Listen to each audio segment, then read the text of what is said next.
What's up, guys? Welcome back to the channel. Alright, so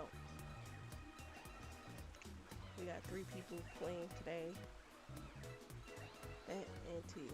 So this is gonna be interesting to see who comes out on top. But we gonna see. You know what I'm saying?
Who we right now?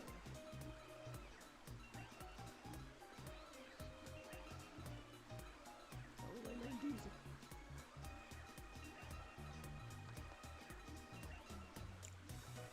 You know how to get in there?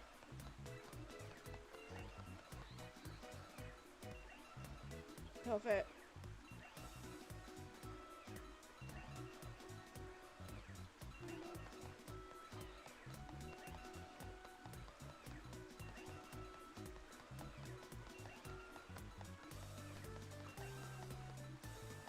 What? You know how to get in? You gotta go to your picture.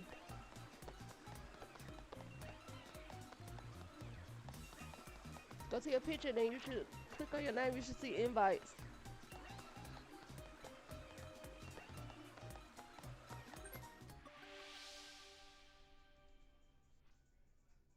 See it.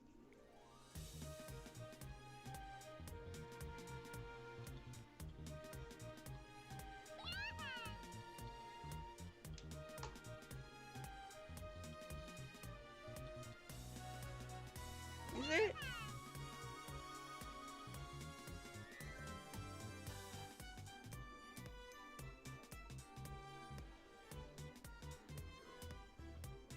Yeah.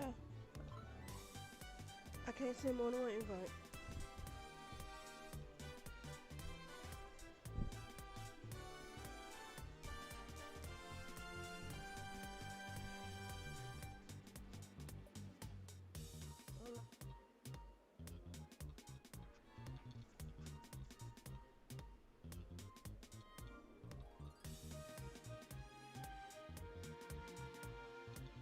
What is it?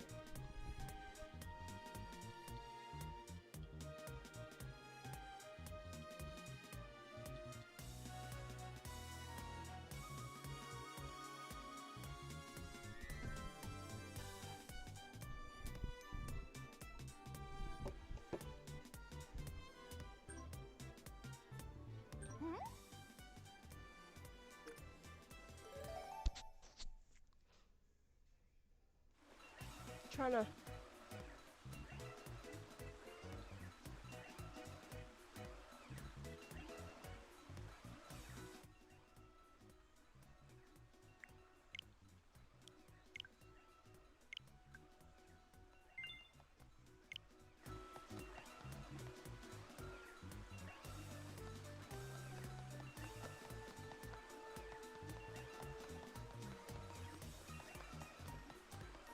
No, it's a.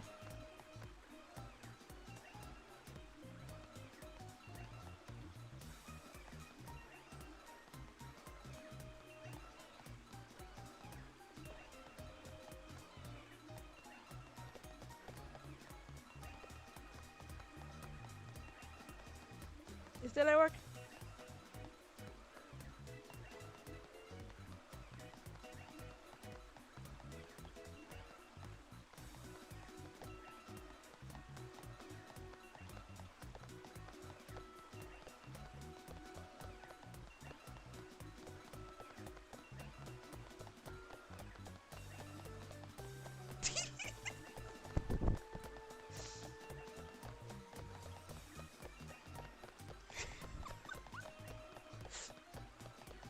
Childish.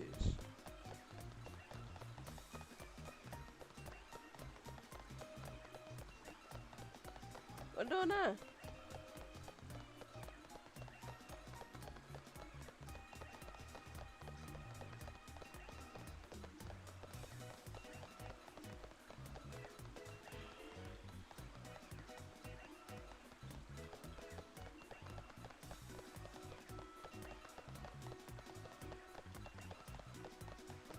What is it?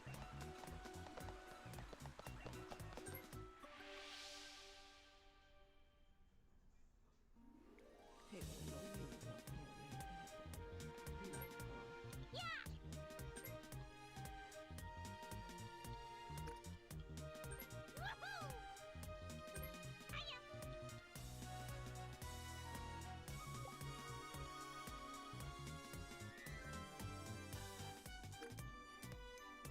mm,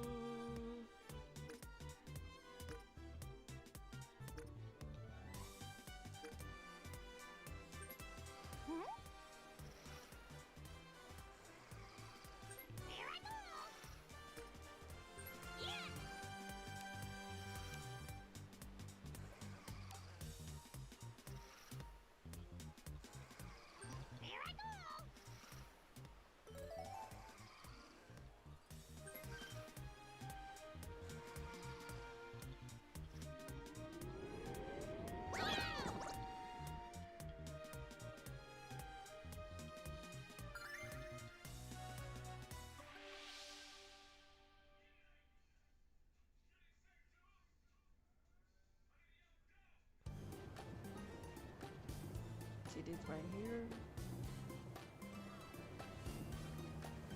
This is very strategic level.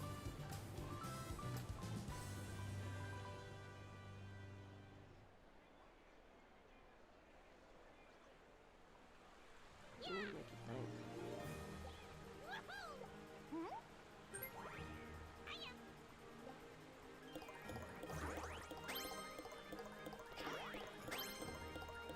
Yeah.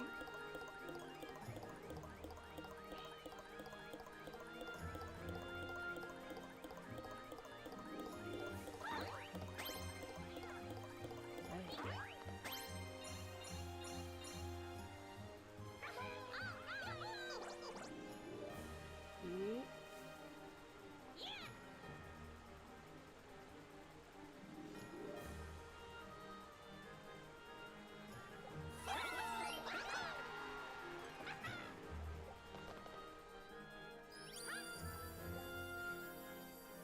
That.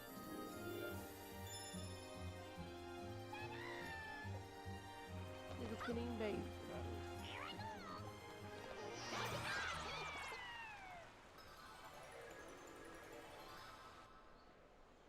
Here we go.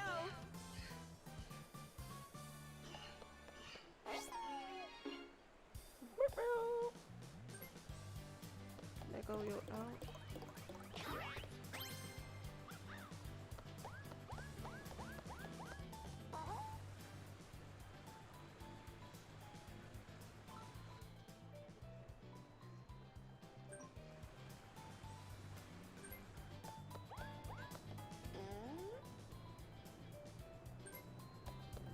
Oh dang, I went the wrong way. I meant to go the wrong. I meant to hit the damn thing. Oh, put that in.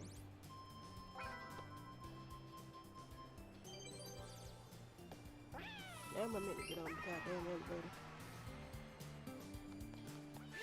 Yeah, it's still on my Friday. But it is what it is though.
game.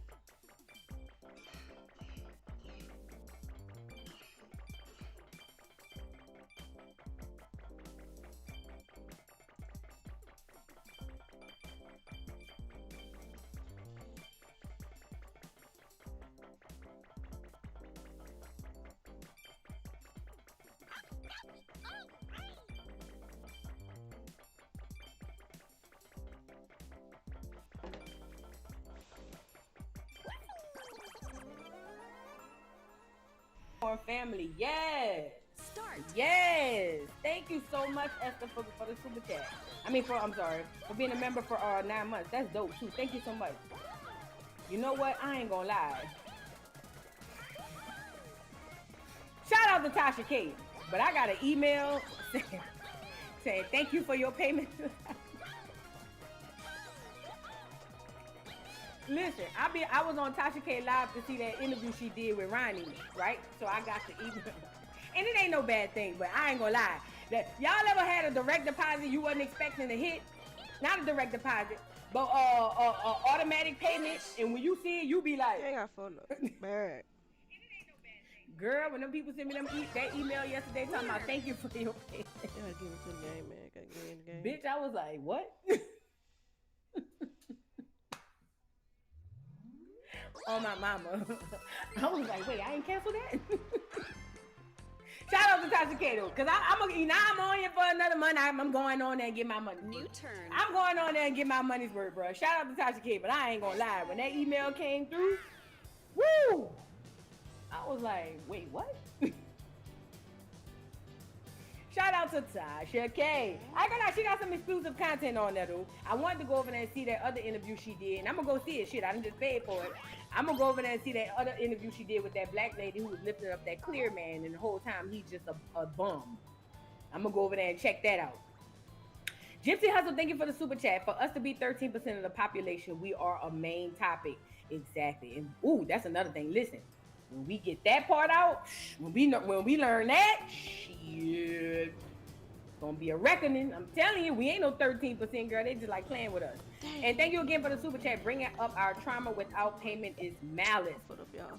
That part, that particular part, acknowledging your trauma, but then turn around and ain't doing nothing about it. That's crazy. Insanitary at this point is what it is. It's insanitary at this point. Cause girl, ain't no way. Ain't no way, boy. Ain't no way, ain't no way, ain't no way. So moving on to the last topic, I wanted to touch a little bit more on the Naziah Harris case.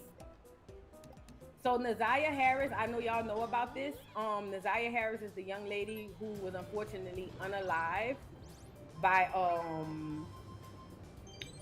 her aunt's boyfriend. She was a young girl, not a young lady, not a young woman. She was a baby, is what she was. She was a young girl who was unfortunately unalived by her aunt's boyfriend. And I'm telling you something about that aunt. And something about that that grandmother don't sit right with me. I do believe that they were both also abused, and I think that that's why the abuse repeated. But I do believe that that's not an excuse for them to turn around and do the same thing allegedly to Naziah Harris, or have those things done to her and not care about it. Okay. Now I want to show y'all this. So somebody had pointed out that the refrigerator, apparently the refrigerator had a lock on it. Hold on. Now, hold on. Okay. I'm not gonna lie. I gotta turn this off because I can't do the music on YouTube. So Naziah is doing a lot of TikToks. I showed y'all on Instagram. Her Instagram, she had 2 Instagrams that we know of. And both of the Instagrams had nothing but her dancing. That's all she did. So it was obviously she loved to do the little TikTok. You know how they do little TikTok dances, right? Now somebody said in the background that the refrigerator had a chain on it, like a lock. Yes.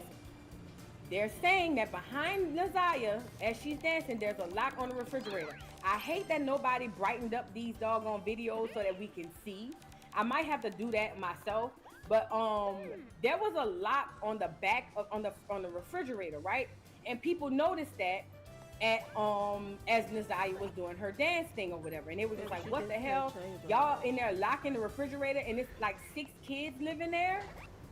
And I'm over here saying you gotta be a nasty, dirty, down bad person to lock a refrigerator with kids there. Now I get it. Sometimes kids be in and out the refrigerator. I get that. But to put a lock on the refrigerator, do you know psychologically what that would do to a child, to anybody really, but especially a child? You locking up food so they can't go and get food? Are you, Granny, was Annette cooking every day and making sure they had food on the table so that they wouldn't run in and out the refrigerator to get like snacks or something? It would be one thing if she, and I still don't agree with the lock, but it would be one thing with her saying, y'all not about to keep going in and out of my refrigerator. They got dinner cooked. If you're hungry, they got red beans and rice or whatever. Like my mom used to say, if you're hungry, they got red beans and rice on the stove. Y'all go eat that. Y'all not about to run in and out the refrigerator eating up all the groceries. I get that, but my mom ain't never put no lock on the refrigerator. It's given, from the looks of these folks, I don't even know if Granny was in there cooking, making sure them kids had a whole meal to eat. Hell, she was dropping them off for breakfast, and that's one thing, because we used to like going to eat breakfast at school. We did. My mama didn't really make breakfast, but we loved to get up in the morning and be at school for breakfast. But what I did know was when we came home, we had a hot meal on the stove. Even if it was leftovers from the day before, we had a hot meal on the stove. So what I don't understand is why they are locking up this refrigerator. Now, I'm not going to lie. I didn't see the lock, because maybe because it's too dark. But then Shannon comes back and responds to it and basically confirms that they do have a lock on the fridge. Shannon says, since y'all, this was last year in February, since y'all all seem to be struggling with this concept, let me help clarify. By state law, personal refrigerators can have locks/chains as long as the children have access to the refrigerator at all times. Good morning. Round 4. This is the mindset of the people that we're talking about. She's justifying them putting chains on the refrigerator by saying per law you could do it. Final round. What? If they doing stuff like that, I feel bad for them kids in that house. Finish. What else were they in that house doing to them kids? Winners. What? What else was happening inside of that house to where y'all justifying putting chains on the refrigerator? That's insane to me. But that speaks to the character of the people. Because my girl Shannon got on here and said, per law, you could do that. So stop trying to spread something bad like we doing something bad. Putting locks on a refrigerator? Are you serious? Let's get into a little bit of some of these people and some of this story with Naziah for y'all who hadn't seen it, just in case. It's incredibly sad, incredibly unspeakable, and we want to bring justice to her and her family. A 41-year-old man made a 12-year-old girl think she was in love with him, but when she told him she was pregnant, he took her life and made the girl disappear from this world. Naziah!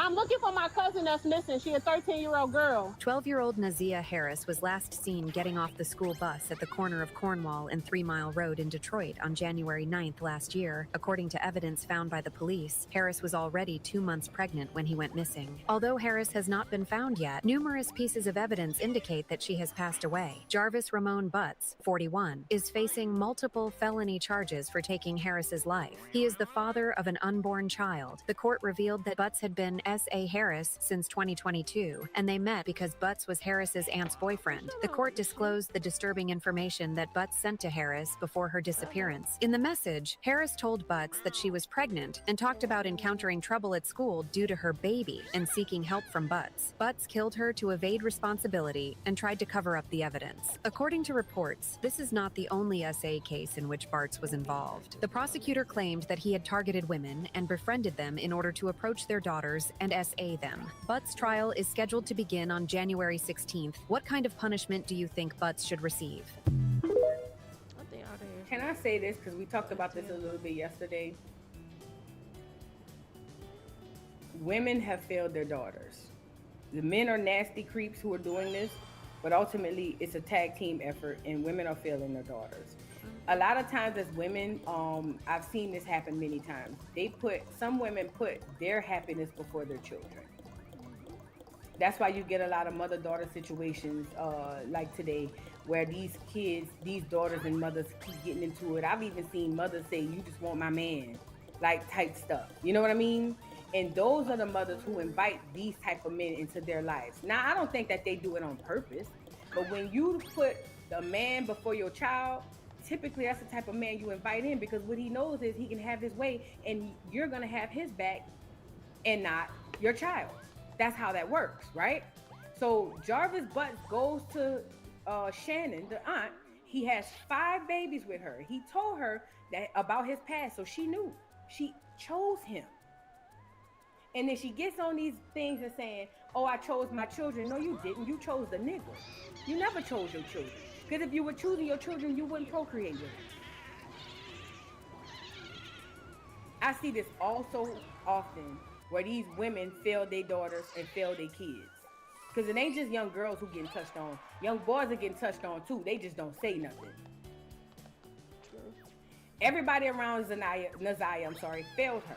Everybody around her failed her.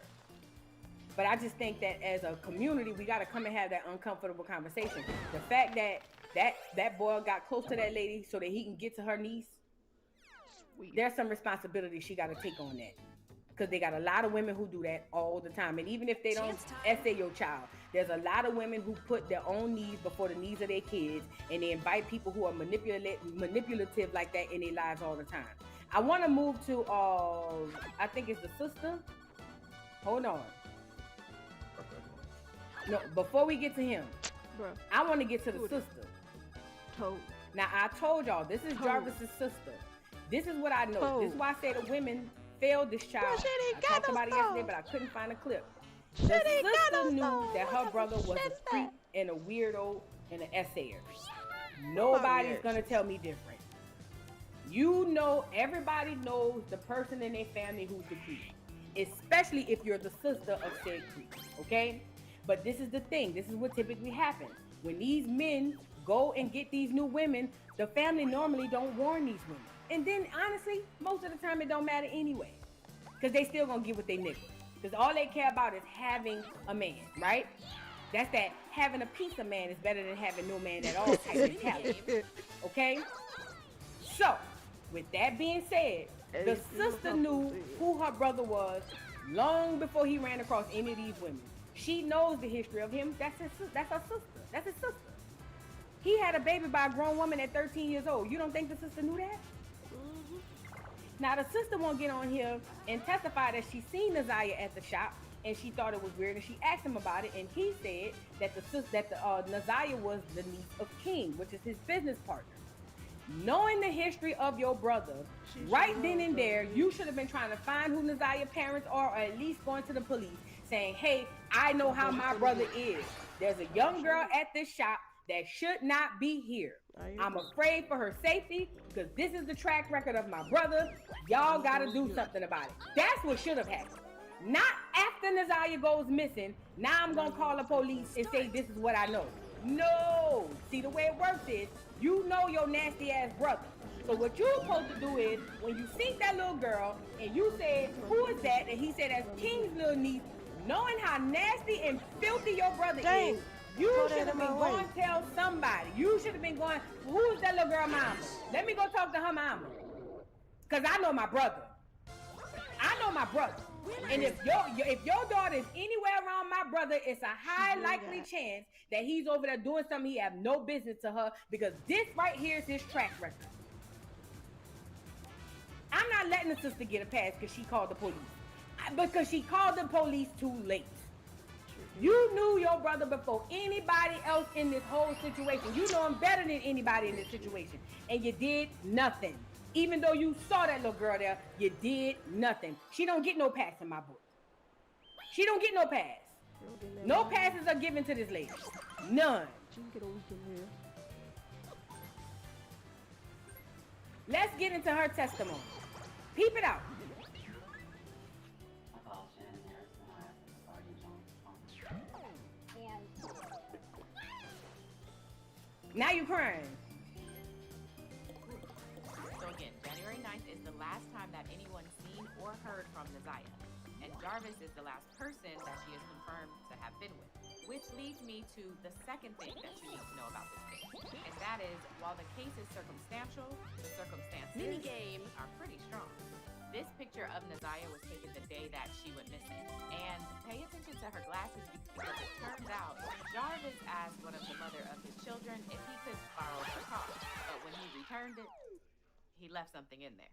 when is it that Mr. Butts borrowed your vehicle? Oh, Jamboree. Hold on.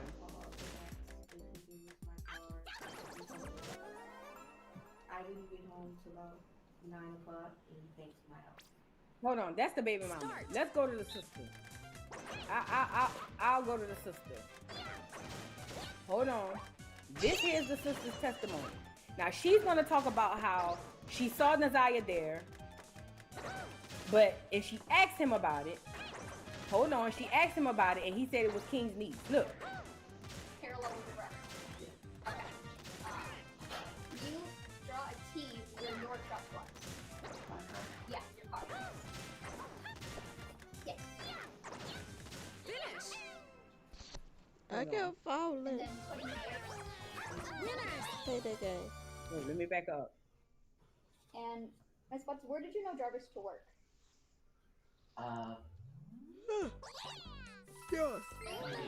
And I had a slight glitch in my own defense. shop on Warren and that called New Frank's, turn. and then he moved to shop on Hopper and Connors. I don't know the name. Jamboree. And Ms. Butts, do you remember talking to Detroit police back on February 26th, 2024? Yeah. And what She talked to the police February 26th. The girl was missing since the beginning of January. That'll do. Keep that in mind. She talked to the police February 26th. That little girl was missing in January. I want to say after the 1st, right? Pay attention. It took her a month and some change to go down to the police. Look. My brother, I was snitching stating on that you went and talked to Detroit police? I have reason to believe that I saw Desire the day she. Who got the most cold? Now pause. Think about it like this. You got a brother who's a creep. You already know he done been in and out of jail for this stuff. This is what he does. You seen the little girl at the shop by your brother. You asked your brother who that was. He said that's King's niece. You was already suspicious. The day you found out that little girl was missing. Why wouldn't you go down to the police?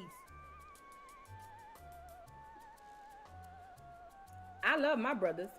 But if I had a brother like that Snitched on and a me. little girl go missing, I'm going immediately. What you mean? Let's just say she couldn't find Nazaya's parents and she couldn't go to nobody to say who is this child and why is she over here at the shop. Why you wait till February 26th to go to the police? The little girl was missing since they say January 9th. January 9th. Somebody said she didn't find out till January 13th. Okay, so then why you went on the 26th then? You should have been going on the 13th. And listen, I don't believe that. These small towns, these towns are, listen, people talk, bruh. You not about to tell me that that lady didn't know that Nazaya was missing till a month and some change later. I don't believe it. I don't believe it. I don't believe it. Them people talk. All them people is connected in some type of way. She knew that that little girl was missing from the moment they started putting them flyers up at least. No way. No way. I don't believe it. I know what she's saying, but I don't believe it. I think she's saying that so it won't look so bad. Well, I didn't know till the 13th. And then it took me 13 more days for me to go down to the police. What? Ma'am, are you okay? But let me get back in her testimony. Tell me about that. Oh, he ain't got no phone. That What was makes you better believe say that it, you Dave. saw Nadiah on the day she got missing? Ouch. Where do you Oh, want me damn. to start? Remember that. So, from the very beginning, where is it that you think you saw Nadiah? At the shop on my own. Okay, and whose shop is that? My brother's Jarvis Bud and his partner. Okay. What's the reason you were at your brother's shop that day? Something was wrong with the car that I was driving, and I just needed him to check it You out got a for me. star. It was safe for me to drive. Do you recall about what time did you go to Jarvis's shop that day? About 4 p.m. give or take a few minutes. Okay, and around what time did you leave? Somewhere between 6 and 6:30. Okay. And what is it that you noticed while you were at the shop? So it's a two car like garage.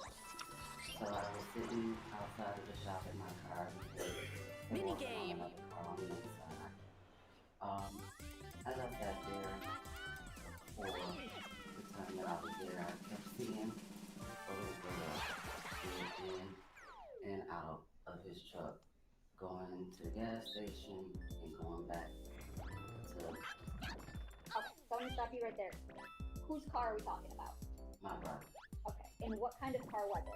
I believe the Cadillac Escalade. Now, mind you, you know your brother is a perv, and you see this little bitty girl going back and forth, getting in and out of his car. Are you serious, bruh? Are you serious? Start. People are saying that somebody said that they're not asking her the probing questions because this is just a trial. This is just a hearing to see if they're gonna take it to trial. In the trial, that's when they're gonna ask the probing questions. Right now, it's just to convince the judge to even send it to trial. So they just need to get enough information out there to make the judge say this definitely needs to go to trial, and that's what she did. So when the actual court hearing comes, that's when you'll get in the nitty-gritty of a lot of this stuff. But back to what I was saying. Your brother is a perv. You know that more than anybody. And there's a little bitty girl getting in and out of his vehicle. A little bitty girl going back and forth in his vehicle. You know what your brother is capable of. Hell, you've seen some stuff. You probably done heard some stuff that most people don't know. And you only thought that it was suspicious, and then that's it. New turn. I'm ready. I'm telling you, this is a collective effort. This stuff, it don't just be one person. They gotta have people aiding and abetting them. Do you remember what color? Kind of like a pearl, white, white clean. Okay, and you said you described this as a two garage shop. Yes. I ain't even no defense attorney or no prosecutor, I'm sorry, but if I was a prosecutor, I would eat her ass up on that. I have her crying. I would eat her ass up on that stand. Oh, girl, I ain't even no attorney. I just know common sense. I would eat her alive. Do you hear me? She would walk off the stand switching at the knees. Cause it's just so easy. Every single person, everybody up there giving their side, girl, I would tear them down to the ground. And I ain't even no lawyer. I just watched Law and Order and Matlock back in the day. But boy, I would eat her alive. Do you hear me? Okay. And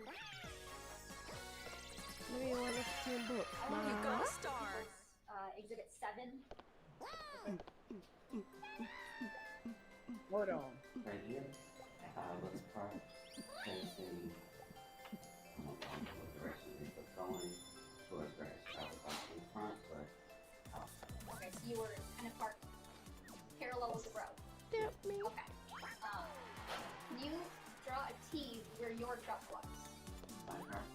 For that girl. Did you see any drop clothes? me off at the gold though? I did. Okay. Did anything about the clothing stick out to you that you remember? I just remember her having on a colorful jacket. And what door, what side do you remember seeing her getting in and out of Jarvis' truck? Or did it change? I don't remember. You said you mostly remember a jacket, a colorful jacket. Yes. Okay. Now, I'm going to show you what's marked as People's Exhibit 2, which is already admitted, and People's Proposed Exhibit 10. You under my approach? Yes. Now she gonna show her the jacket. Andy, you was marked as Exhibit 10. Okay, so facing the back. Yeah. Okay. Oh, So she you got 3 saw too. This little girl with this jacket on. Man, she got the Sitting pink in one. and out, going Pink into the one gas I have station. 4. Yes. Did you know Oh, who this shit, little they girl won't let her was? go to the goals. No. Okay. Thanks, burn. Is there a time that you ever get out of your When she car? finna get it go to the Yeah. pipe. And I what do you did. do? Why she get it go? I needed to use the restroom. Why she get it go to the So pipe too? I I think it's 12, it's 12, partner, 13. if I did use the restroom, She he get to go told to buy me like to that. go and tell them in the gas station. And as Let she know I she was could have got the triple walking gun. towards the gas station, She could. she was walking in front of me. She did too. Okay. So, about how far in front of you was she? I would say maybe with a gentleman in a gray blazer behind. Why not stop that little girl and say, hey, who you here with? Cause that's what I would have did. Hey little girl, hey, how you doing? Who you here with? You here with your, or even if you here with your mama, your daddy, who you here with? Oh, I'm here with Jarvis. That would have been like, red flag, like, I'm nosy. I would have stopped the little girl and said, hey, how you doing? Who you here with? Your mom over there? Your daddy over there? This is crazy. Knowing your brother's a purge. That's the part.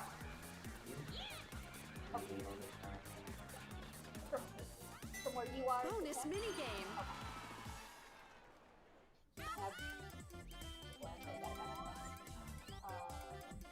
Yeah, I would agree. About 20, 25 feet. And you said you never got a chance to see this little girl's face. No.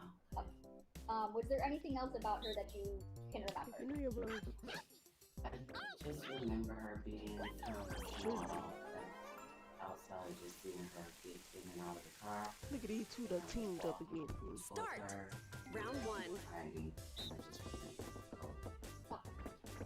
Tiny, like, in what way? Like, tiny, skinny, short? Kind of skinny and short. And did you ever ask Jarvis who the little girl was? Yes. And what did Round he tell 2. you? He told me, and I can't remember if it was this exact word, he said it's my partner's niece. So then why, if it's your partner's niece, why is she getting in and out your car? That's what I would have, well then if that's King niece, then why is she getting in and out your car? What the hell is going on?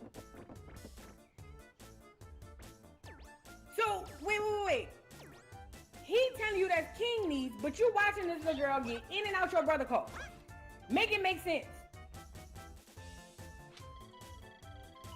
Come on, bruh. Oh, wow. Or he said it Wow. was King's niece. Okay, but you knew who he was referring to? What? Okay. That's a science like a Anything leap, of bro, it at the time? almost. No. What up? You didn't listen to what she described. She described this little bitty girl getting in and out of her brother's car. Mind you, she knows the background of her brother. She describes this little girl getting in and out of the car. She see this girl going in and out of the gas station. She know the background of her brother. She asked her brother who the little girl is. He say that's King the niece. And they say you ain't see nothing. Since you ain't think nothing of it. No. Come on, bruh. Come on, bro. Come on, man. I'm about to pipe her out. You nobody on here gonna make me believe. Come on, man.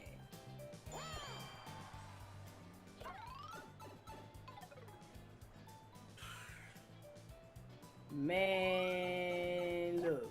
Every single way, or every single time that an intervention could have happened for Nazaya, it never happened. I'm not on the side of she I did knew the that right shit thing. was To gonna happen me, to me. she's just as bad as everybody else. I knew it. You didn't think nothing of that? I already got it. Knowing your brother's a perv and has a history of being with little babies and little girls? But you ain't seen nothing. Fine. Okay. That's some bullshit right now, bro. What is it that made you think something? Was there a time when you thought something different? Yeah. Okay. What is it that made you think something different? I received phone call, a video call from one of his kids' mom, and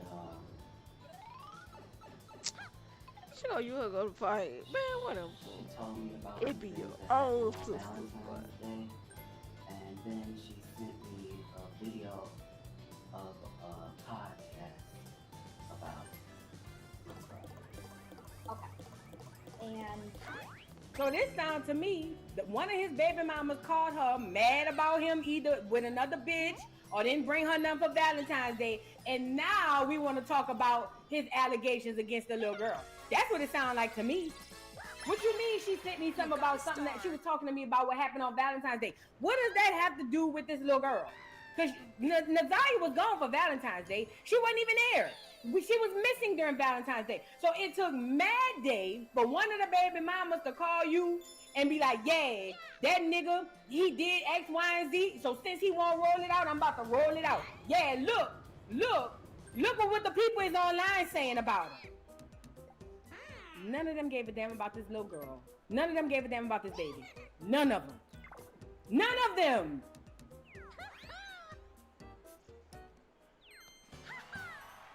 Mad Day. I told you the truth come out in a joke in Mad Day. How many times I tell y'all that? Mad Day. Oh, Valentine's Day came. The nigga ain't pull up. You must have went online and seen the bitch posting her and him. Or something like that. Oh, you with the other bitch? Okay, bet. Now I'm about to call your sister and tell your sister you out here perving again with these babies. And one of them happened to be missing. That's that Mad Day shit right there. I can't stand a Mad Day bitch. I can't stand a Mad Day bitch. A bitch will hold on to some real pertinent information and wouldn't say nothing and waiting on Mad Day. All these people could have intervened and helped this little girl. All of these people. Mad Day is when you call and tell her. And I don't believe the sister didn't know. Stop it. Stop the cap. I don't believe you didn't know up until then. Stop it. Listen, black neighborhoods, and we already know how it is. Black people live in a small bubble. It could be a large area, but a small bubble. You know,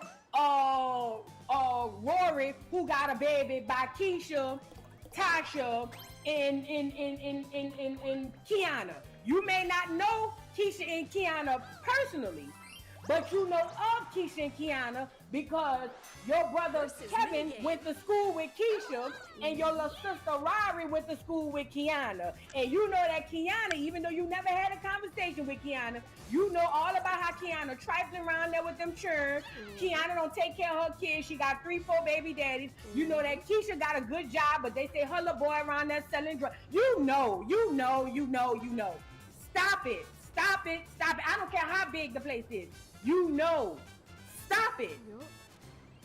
If word was out that little girl was missing, she knew off the cuff. You not about to tell me she didn't find out till the baby mama called her on Mad Day. You a damn lie and the truth ain't in you. Yo, she always telling somebody to kiss his ass. You know. Word of mouth spread faster than the mug in the black community. I agree. You know who shot Ray Ray. You know who sold them drugs to Mr. Earl that got him killed. The hood knows. There's nothing the hood don't know. We know. We know. We might not tell the police, but we know. Start. Cause word travel faster than goddamn light in the hood. Y'all cheat. And if you don't know personally, you know somebody who know it. And if you don't know somebody who know it, you know somebody who know it personally. You get it? Fact. She don't get no pass from me. Neither. The baby mama only spreaded it out on Mad Day. That's when she sent you the podcast with the brother who I shared yesterday. time getting nails pulled. I said that the last Sick, time. bro. But this Sick. time the And I last can't time. wait till the trial. Oh, I'm going to be seated. I hope whatever prosecutor they got, tell y'all hold a new one. Every single one of y'all. The auntie, the sister, all of the baby mamas. Well, the fiance looked like she may or may not have known, but I'm throwing you in there just in case anyway.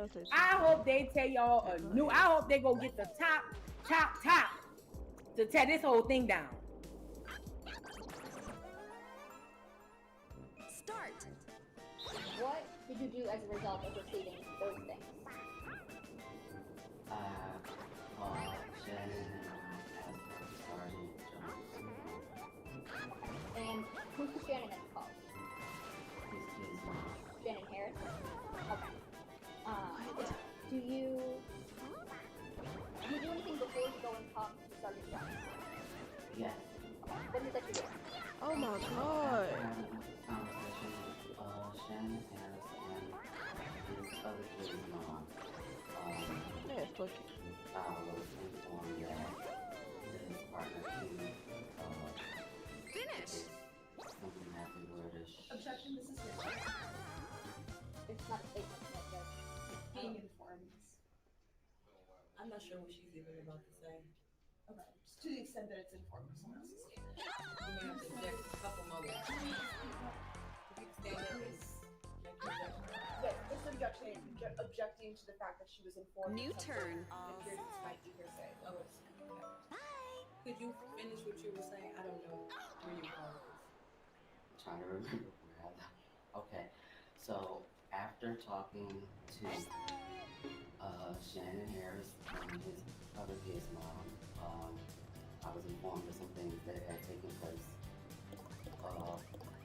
with Valentine's Day. So It ain't a one. What?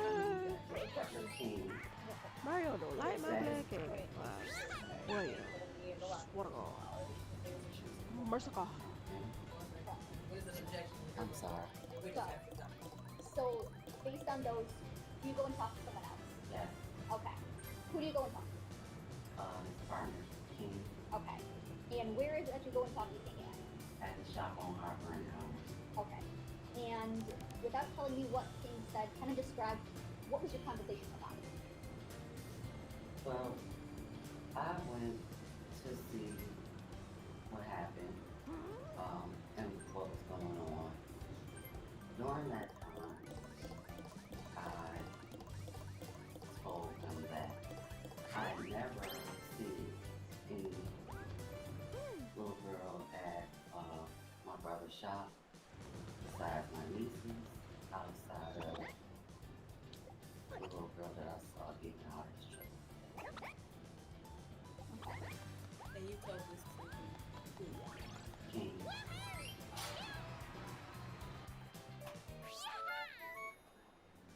He nervous as hell. Who's King again? His partner.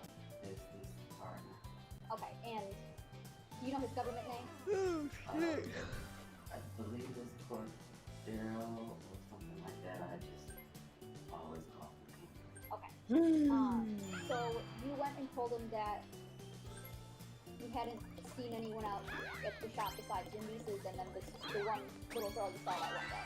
Yes. Okay. Did you ask him about that little girl? Whatever. Well, I didn't ask him about it after I said that to him. He told me. Objection, Your Honor, this is something you can say again. So it's gonna go to the exception on the list. There could be an exception. I don't know what she said. So you might as well just stay standing up. Go ahead. After I mentioned to him that I only saw my nieces and one particular little girl, he then told me that that was Messiah that I saw. Listen, this case is going to be wild. This case is going to be wild. Just sure to be So on King knew the little girl was missing. They all conversing amongst each other. Yep. Mind you, this before she going to the police. So the baby mama called her on mad day, mad about Valentine's Day something. Told her about her brother. She calls Shannon, says, Shannon, give me the number of the detective. But before she goes straight to the detective, she goes back to the shop to ask King who that little girl was, because I've only seen my nieces around here. And King told her, yeah, that was Nazaya. So now you're going to the police? We're gonna come back to her tomorrow, because we're gonna cover little bits and pieces of this. I want to go to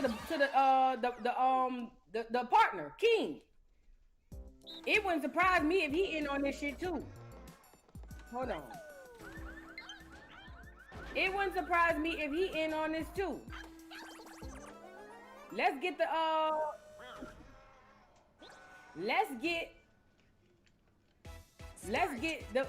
business partner up here.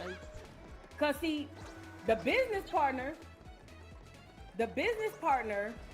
got on there acting like he know. First of all, he acted like he couldn't find Jarvis in the doggone thing. He couldn't find him. But he's gonna talk about how they saw the little girl walking. They were going to an auto parts store. He saw the little girl walking. Well, he didn't see him. He said Jarvis saw him, and they picked the little girl up, and they just went on about their business, fixing cars, counting up money, and all of that stuff. At the end of the day, with the little girl. Hold on. Let me turn this volume off. Girl, it's sad. It's Finish.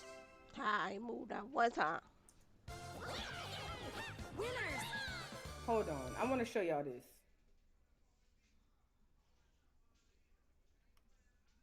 A game. If there is a hell, the way that the book says, there's a special place in there for these people. A very, very special place for you. Every single person around this little girl, I'm sorry, failed her. Every single one. Not one left unscathed. They all failed her. Every single one of them failed her. Period, point blank. Get the likes up. Bruh, so they're gonna inch me around this motherfucker? Forgot something. So we ended up turning back around, going back to AutoZone, grabbed whatever we forgot, came back. And on our way back, we was coming down Harbor. Jarvis said, I see my niece right there. She walking. Y'all can't see it. We pulled into Angel's liquor store. I still didn't see her. He pointed across my face, said she right there. She was coming across the street at that time. She got in the truck with us and spoke that day. And we proceeded back to the shop. Who's driving? Jarvis. Okay, where are you at? Passengers. And you said you guys are heading back to the shop the second time. Mm-hmm. That's when the Jarvis spots someone? Yeah. Who does he say that he spots? His niece. Okay. And do you recognize his niece? Yes, when I see her, when you point her out to me, yes, I recognize her walking across the street. Okay. And you guys pull over. Where does she get into the car at? I believe she getting behind me. So the back seat behind me. And does Jarvis say anything to her? Yeah, she speaks. She speaks to both of us and we speak back. Okay. What does he say to her? Hi. What is his niece doing? While you guys are working on the shop? I believe she's over there. Open up the shop door. He left his truck in one of the bays, so we opened up that bay door, went through the gas station, so that's the way we entered the shop. Went through the gas station, opened the shop, opened one of the bay doors. Went to the back and started splitting the money that we had made for the day, and separating the receipts, etc. Where do you see his niece go? Get in this truck. Do you recall where at the truck she got into? I think he secured this stuff. The front passenger, back passenger? Front. How? Yeah. No, I left first. Okay. Give me my Who's phone. still at the shop? Give me my phone. Jarvis. Do you see them leave the shop at all? Appreciate that. No. Or have you seen Jarvis's niece, the one that was with you on the 9th? Have you seen her since January 9th, 2024? No. Now, talk about the day after you guys went in, so January 10th. Do you recall Mr. Buck was at work that day? I don't think he was. What makes you think that he wasn't?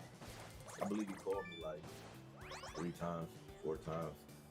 No reason for him to call me if he was standing right next to me. Did Jarvis Buck ever mention to you about his niece being missing? No. Nazaya is then seen by Butts' sister at the auto shop.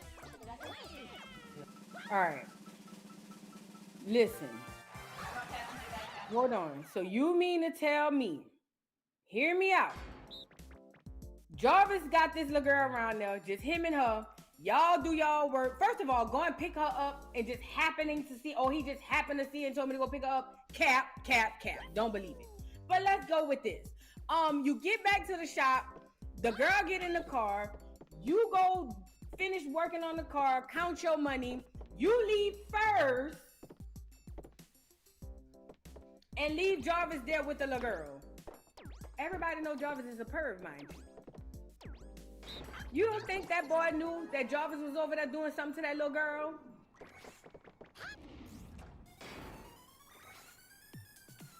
I told y'all she asked for a threesome at the shop, and it wouldn't surprise me if he was one of those people she was talking about. This is the fact. Listen. The only reason I'm even dealing with this, y'all, is because I think that this is the part that nobody's really focusing on. The community around these pervs that create spaces for these pervs to thrive. That's my whole thing about it. Because typically in these situations, there's a community of women and other people who are aiding and abetting. Look at the R. Kelly case. Even when you go look at the R. Kelly, surviving R. Kelly thing, every single person on their security, background singer, they all helped him get these girls. That's what they were there for. They cannot, a perpetrator cannot act alone. He has to have a person that's either aiding and abetting or at least helping to literally assist him into what he's doing. Or she, because it's not just men, it's women too. There was a community of people around this man who made it possible for him to do the things that he did, not only to Nazaya, but to other people. And that's the part that's the conversation I don't hear nobody having. And it bothers me because the reason why these people continue to exist is because we keep looking past that community of people that help them to exist. There are so many contributing factors in this situation that leads to stuff like this happening. Unfortunately, Nazaya didn't make it to talk and tell her own story. But there are a lot of women who were Nazayas back in the day. And if you talk to these women, they'll tell you the contributing factors and the contributing people who played a part in their situation. Every single person I've spoken to about abuse tell me about, the man did this, but when I went to go tell this person, this person knew that man was doing this to me. And they told me don't say nothing. Or this person knew that that's the type of person he was and still left me around this person. Those are the more important pieces of the puzzle than the actual person. Because if those same people take that energy of either turning a blind eye or helping, if they take that energy and turn it into protection, that person is not successful.